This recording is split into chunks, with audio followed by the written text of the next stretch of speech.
क्या आप भी करंट अफेयर्स को लेके कंफ्यूज्ड है कि उसका क्या सोर्स होना चाहिए, कहाँ से हम उसे पढ़ें, नोट्स कैसे बनाएं, मैगज़ीन में ही हाईलाइट करें या फिर हम कोई अलग से कॉपी में नोट्स बनाते रहें, एंड उसे फास्ट रीड कैसे करना है। कई बार क्या होता है कि 3-4 घंटे बीत जाते हैं, हम हार्डली 5 to 10 पेजेस पढ़ पाते, right. And the most important part, उसे हम स्टैटिक से लिंक कैसे करें। अगर आपको भी ये सिमिलर डाउट्स है तो ये शॉर्ट वीडियो आपके लिए। Hello everyone, I am Smriti Agarwal and I welcome you all to my channel simplify UPSC with Smriti. इस वीडियो में what I will do is I will take a magazine as a sample and उस magazine के through I will tell you पहला कि आपको कैसे उसमें highlight करके किस किस चीज़ों को हाईलाइट करना है, कैसे नोट्स बनाने, एंड क्या क्या चीज़ है जो आपको मतलब नीड नहीं है, आप बस एक बार ऐसे पढ़ लो एंड बस skip it, you don't have to make notes of it. Okay, I will tell you that through a magazine. Before that, most important part जो आपको कन्फ्यूजन है सोर्स को लेके, सी अगर आप पहले से खुद से मंथली मैगजीन पढ़ रहे थे या न्यूज़पेपर पढ़ के आपने कुछ नोट्स बनाए हैं, देन गो विद दैट। पर अगर आपने वो नहीं किया है then I would suggest go with the early compilation, very important. ठीक है, एक जगह सब मिल जाएगा, आपको इतना मेहनत करने की ज़रूरत भी नहीं है। ओके, तो मैंने विजन का PT 365 लिया है। अब इसमें एक इम्पॉर्टेंट, बहुत इम्पॉर्टेंट टॉपिक है स्पेशल इंटेंसिव रिविजन। ठीक है, मैं काम करती हूँ इस टॉपिक के थ्रू आपको एक्सप्लेन करती हूँ कि आपको नोट्स बनाना कैसे है, पढ़ना कैसे है, एंड बाकी जो भी चीज़। ठीक है, ये आपका टॉपिक है special intensive revision. Now before talking how to make notes and all of those, एक काम करती हूँ, इस टॉपिक को आपको पहले एक्सप्लेन कर देती हूँ। देखो, स्पेशल इंटेंसिव रिविजन क्या होता है, जो इलेक्शन कमीशन ऑफ इंडिया है ना, वो ना एक इलेक्टोरल रोल प्रिपेयर करता है। ठीक है, इलेक्टोरल रोल, ये मैं आपको यहाँ पर अच्छे समझाती हूँ। देखो, इलेक्शन कमीशन ऑफ इंडिया है, वो एक इलेक्टोरल रोल प्रिपेयर करते हैं। इलेक्टोरल रोल बेसिकली क्या होता है, ऐसे लिस्ट होता है, एक लिस्ट। इस लिस्ट में ये क्या का लिस्ट होता है, इलेक्टर्स का लिस्ट होता है। ठीक है, इलेक्टर्स मतलब वोटर्स, तो ये ऐसे लिस्ट में नाम वाम रहता है। ठीक है, ये इलेक्टोरल रोल हो गया। अब स्पेशल इंटेंसिव रिविजन ये क्या करता है, ये एक रिविजन एक्सरसाइज है। ठीक है, एक रिविजन एक्सरसाइज है जो बस जाके ये चेक करेगा कि ये जो नेम्स हैं वोटर्स के, एलिजिबल वोटर्स के, वो बस चेक करेगा कि क्या सही है, वो सब चीज़ सही से नोटेड है कि नहीं। कई बार क्या होता है, कुछ लोगों का डेथ हो चुका होता है बट उनका नाम इसमें अभी भी रहता है, तो वो चीज़ हटाना है।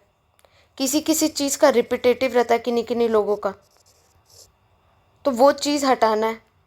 बहुत सारे होंगे जिनका नाम यहाँ पे मिसिंग होगा, तो उन्हें ऐड करके इंक्लूड करना है, राइट। तो ये जो पूरा एक्सरसाइज है ये कैसे होगा, तो ये होता है स्पेशल इंटेंसिव रिवीजन एक्सरसाइज के थ्रू, जिसमें ये जो इलेक्टोरल रोल में जो ऑलरेडी नेम्स लिखे गए हैं उसको ये लोग वेरीफाई करते हैं कि सही है या नहीं, और कोई मिसिंग है तो ऐड ऑन करा जाएगा उसमें। समझ आया।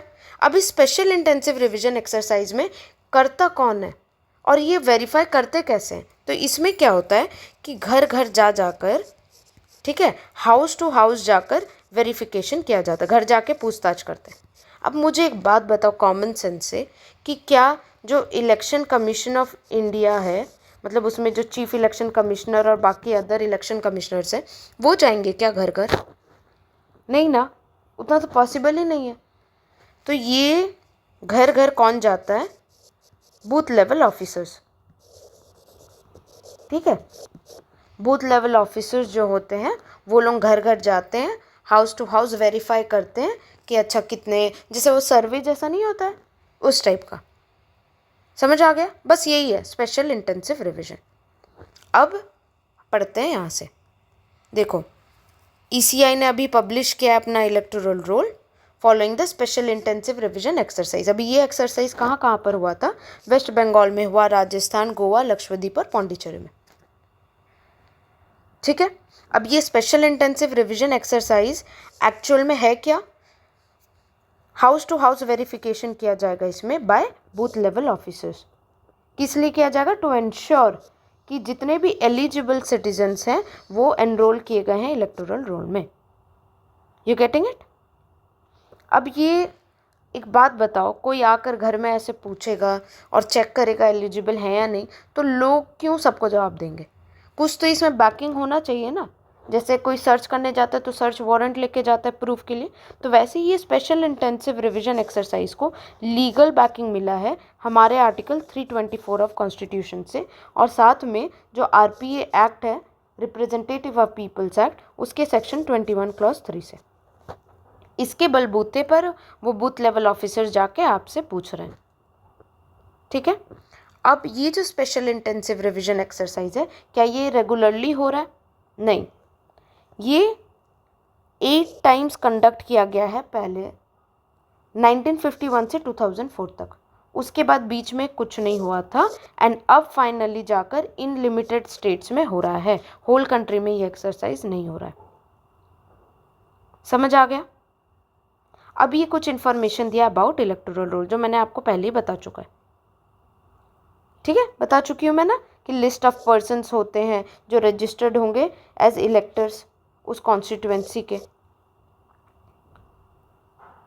और ये जो इलेक्टर्स हैं, ठीक है, इनको वोटिंग राइट और इनका मिनिमम एज, ये सब कहाँ दिया गया है? आर्टिकल 326 ऑफ द कॉन्स्टिट्यूशन, और जो रिप्रेजेंटेशन ऑफ पीपल एक्ट है उसका सेक्शन 19 वो बताता है कि ये जितने भी वोटर्स हैं इनका मिनिमम एज जो है वो 18 ईयर्स होना चाहिए।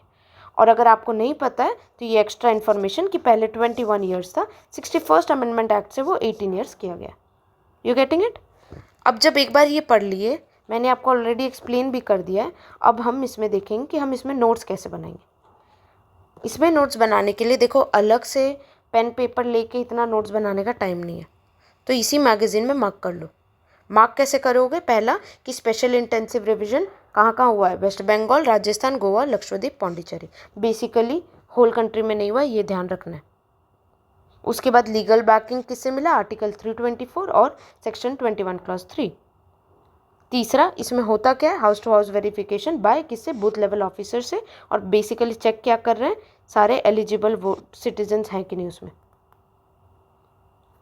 सबसे इम्पॉर्टेंट और ट्रिकी, जहाँ पर यूपीएससी कुछ ट्रिक कर सकता है इसमें, वो है कि ये कब कंडक्ट किया गया है। ये बस 8 टाइम्स अब तक कंडक्ट हुआ है, नॉट रेगुलरली। ठीक है, अब इलेक्टोरल रोल के बारे में भी अगेन ऐसे ही हाईलाइट करोगे कि क्या ये लिस्ट ऑफ पर्सन जो रजिस्टर्ड हैं एज इलेक्टर्स, कौन से आर्टिकल्स के अंदर इसको ये एज एंड ऑल डिसाइड हो रहा है, एंड सबसे इम्पॉर्टेंट 61st अमेंडमेंट एक्ट जो आपका 18 ईयर्स किया है एज फ्रॉम 21। समझ आ गया? तो ये है आपका हाईलाइटेड पार्ट, ये बनेगा आपका नोट्स। अब मैं बताती हूँ कि अगर स्पेशल इंटेंसिव रिवीजन से क्वेश्चन पूछता है यूपीएससी तो किस तरीके से क्वेश्चन पूछेगा।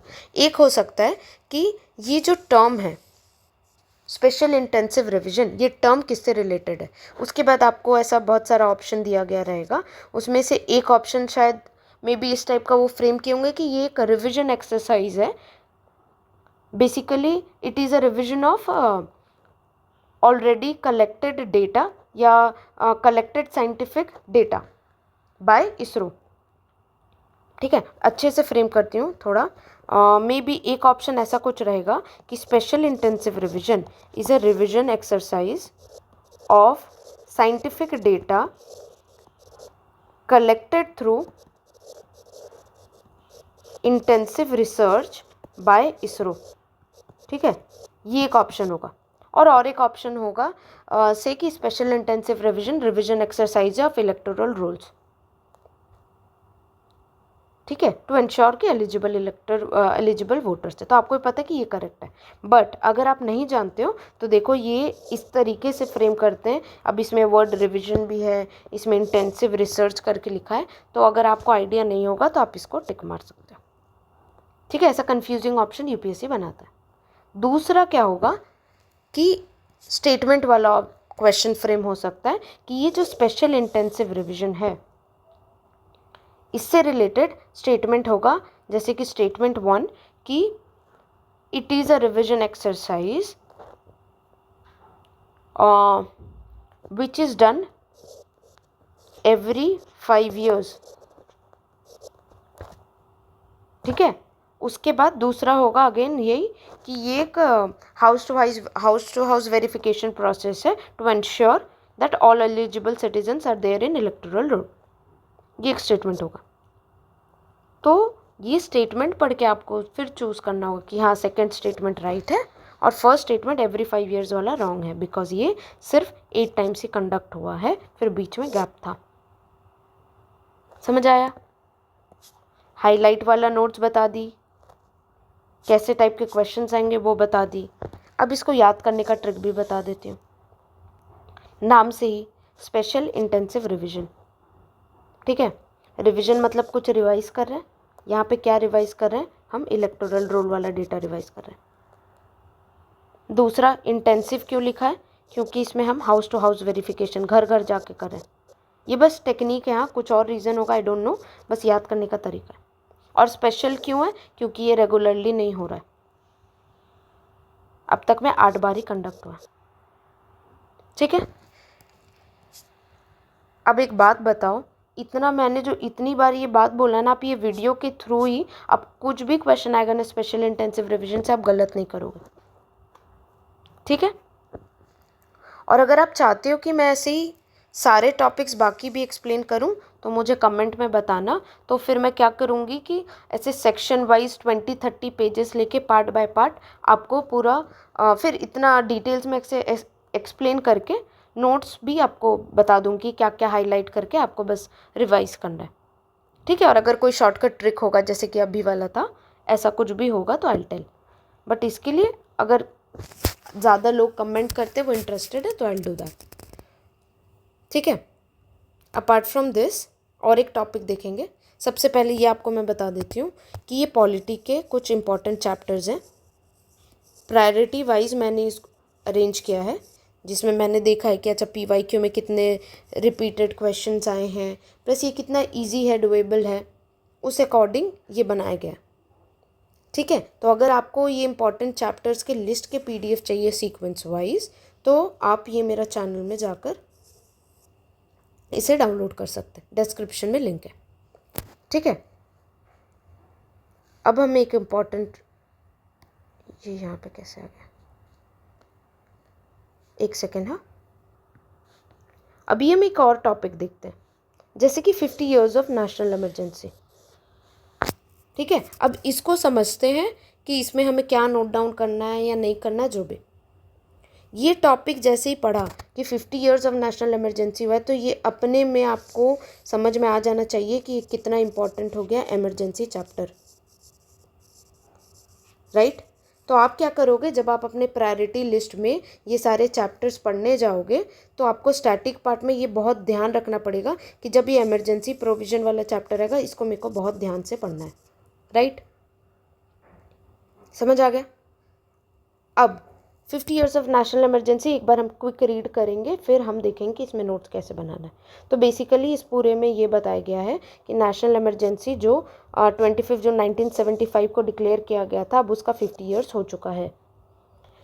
अबाउट इमरजेंसी कुछ बताया गया है कि इसका सोर्स क्या है, हमने जर्मनी के कॉन्स्टिट्यूशन से लिया है, ये इसके इंपॉर्टेंट आर्टिकल्स हैं और ये पार्ट 18 ऑफ द कॉन्स्टिट्यूशन में मिलता है। अब तक में हमने emergency 3 time, national emergency 3 time लगा है, 1962, 71 और 75 में। याद रखना नेशनल इमरजेंसी लिखा है, प्रेसिडेंट्स रूल तो बहुत बार लगा है, बट नेशनल इमरजेंसी 3 टाइम्स ही हुआ है अब तक, ठीक है। अब ये वेरियस टाइप्स ऑफ इमरजेंसी बताया गया है, उनके आर्टिकल हैं, ये सब इम्पॉर्टेंट है। अब एक चीज़ समझो, एंड ये वेरियस इमरजेंसी के प्रोविजंस ही है कि कौन डिक्लेयर करता है, कितने ड्यूरेशन के लिए होता है, वो सब। अब the most important thing that I want to tell you here is, ये सब आपका स्टैटिक में है, लक्ष्मीकांत में ऑलरेडी दिया हुआ है। तो यहाँ पर अननेसेसरली ये जो हम हाईलाइट करते हैं ना वेरियस टॉपिक्स, कि जैसे ही देखा हमने तो हम क्या करते हैं, पेन लेकर ओके 50 years हो गया है, अच्छा ये सोर्स है जर्मनी इंपॉर्टेंट, ये आर्टिकल, डोंट डू दिस, आपका टाइम बचेगा, ट्रस्ट मी। तो सीधा याद रख लो कि लक्ष्मीकांत में जब इमरजेंसी चैप्टर आएगा दैट इज़ वेरी इंपॉर्टेंट। अगर आपको उसी टाइम मार्क करना है तो आप बुक लेकर वहाँ पे मार्क कर लो कंटेंट पेज में जाकर कि हाँ ये इंपॉर्टेंट है, न्यूज़ में आया हुआ है। और अगर अपने थोड़ा सा ट्रस्ट है अपने कॉन्शियंस पे तो रहने दो, पढ़े तो हो, 1-2 दिन में पढ़ना स्टार्टिंग और कर लेना उसको अच्छे से। समझ आया पहला चीज़। दूसरा, मैं क्यों बोल रही हूँ कि यहाँ पर मार्क नहीं करके लक्ष्मीकांत के भरोसे रहो, क्योंकि क्या होता है ना, आप देखना जब आप ऐसे लक्ष्मीकांत पढ़ रहे होते हो ना तो एग्ज़ाम हॉल में या कभी भी टेस्ट देते टाइम ना कई बार याद आता है कि अरे इस बुक में इस पेज में यहाँ पर ऊपर में कहीं पर था, यहाँ पर एक बॉक्स में ये डिटेल्स लिखा हुआ था, ऐसा कुछ कुछ याद आता है। तो जब आप पढ़ने जाओगे ना तो इसलिए मैं बोल रही हूँ कि यहाँ पे मार्क मत करो और वहाँ से ही पढ़ो, ताकि अगर बार बार सेम बुक पढ़ोगे तो ये चीज़ें और भी ज़्यादा आपको कॉन्फिडेंस देगा, आप और श्योरिटी से बोल पाओगे कि अच्छा ये वाला डेटा यहाँ पे लिखा है, ये आंसर है। You getting it? That is why am saying कि ये नेशनल इमरजेंसी भी यहाँ से मत पढ़ो और यहाँ से डायरेक्ट पढ़ो लक्ष्मीकांत से। ठीक है, अब इसमें ये इमरजेंसी इंपॉर्टेंट है तो इमरजेंसी के टाइम में जो भी मेजर कॉन्स्टिट्यूशनल अमेंडमेंट्स दिए गए हैं वो भी इंपॉर्टेंट है, तो ये वो सारे अमेंडमेंट्स हैं। तो constitutional amendment chapter itself important है।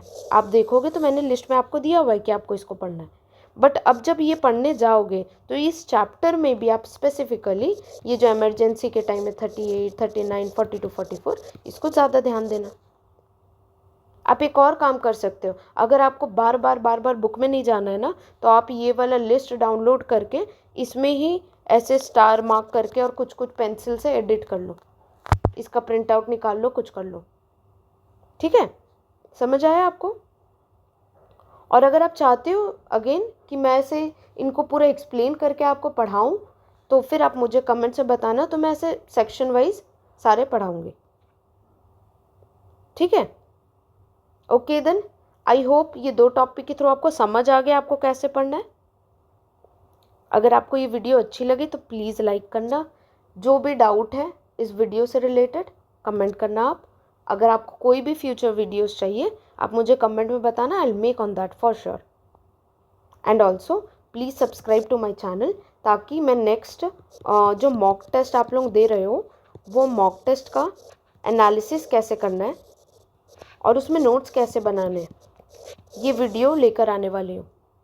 ऑलरेडी मैंने ये बता दिया है कि टेस्ट में स्मार्ट ट्रिक्स कैसे यूज़ करना है जो PYQ एनालिसिस से निकाला था, और दूसरा टेस्ट में कई बार हमें टाइम नहीं होता है ना सॉल्व करने के लिए, तो कितने राउंड्स में सॉल्व करना है, OMR कब भरना है, ये ऑलरेडी मैंने डिस्कस कर लिया। ये आप मेरे चैनल के प्लेलिस्ट में या वीडियो सेक्शन में देख सकते हो। Okay, and for Telegram for PDFs and all I will share you the link in description. आप ये चैनल फॉलो कर सकते हो मेरा। Thank you everyone, hope you study well, all the best.